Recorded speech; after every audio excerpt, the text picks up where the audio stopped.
noise, emotion, and delusion. He talks like someone who thinks watching football equals understanding football. It doesn't. More lies. Where do you even begin? This is someone who absolutely would have been leading the charge to sack Sir Alex Ferguson in the 1980s. Popularity has convinced him he understands the game. Appearances on other channels have inflated his authority. But listen closely. Really listen. And the gaps are glaring. He sounds smart. He isn't. And that's the most dangerous type.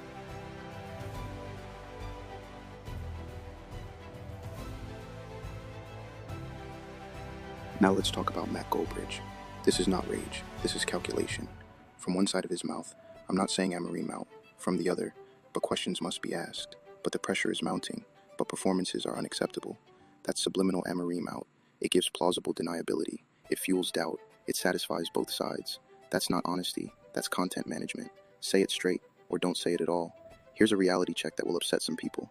If you combined Sir Alex Ferguson, Pep Guardiola, Jurgen Klopp, put them together, hand them this squad, this structure, this ownership, this culture, they would not fix Manchester United overnight, because the rot is systemic. Look at the managers since 2013. Van Gaal won trophies. Mourinho won trophies. Ole stabilized the club. Ten Hag won trophies. None of them restored dominance. That's not coincidence. That's environment. Liverpool backed Klopp when he finished 8th, when he lost finals, when the football was chaotic. Some of you would have sacked Klopp too. And now you sing his praises. History keeps embarrassing you, and you still don't learn.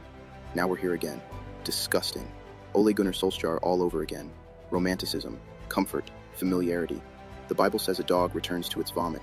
Manchester United just did exactly that, metaphorically. Now let's talk about numbers, because this is where the argument absolutely falls apart for the Amorim out brigade.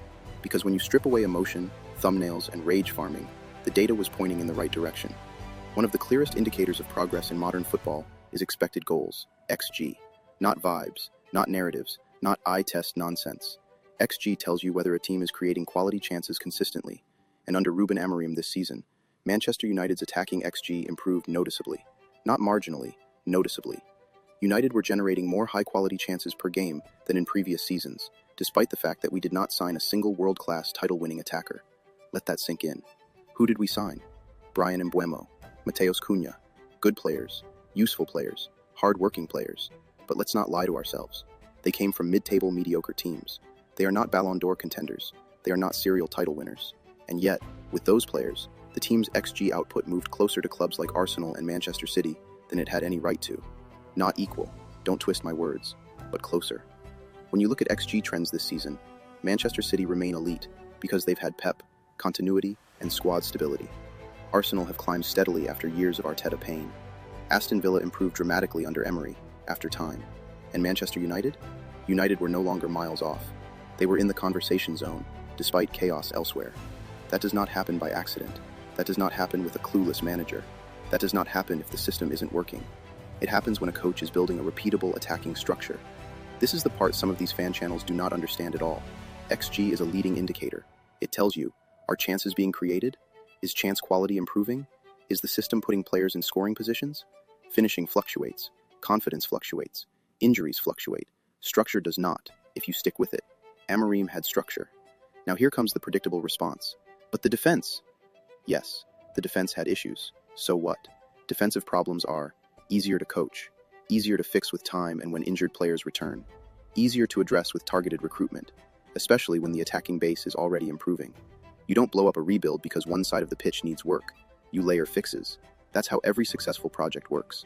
So when people say, he had to go, it wasn't working, no progress, they are either not looking at the data, not understanding the data, or intentionally ignoring it. Because the underlying numbers were saying, stick with this. And Manchester United did what it always does. Panic, reset, started again. Here's the most damning part of all. If Ruben Amorim had been managing Arsenal, Liverpool, or Aston Villa, clubs that actually understand rebuilding, he would still be in the job.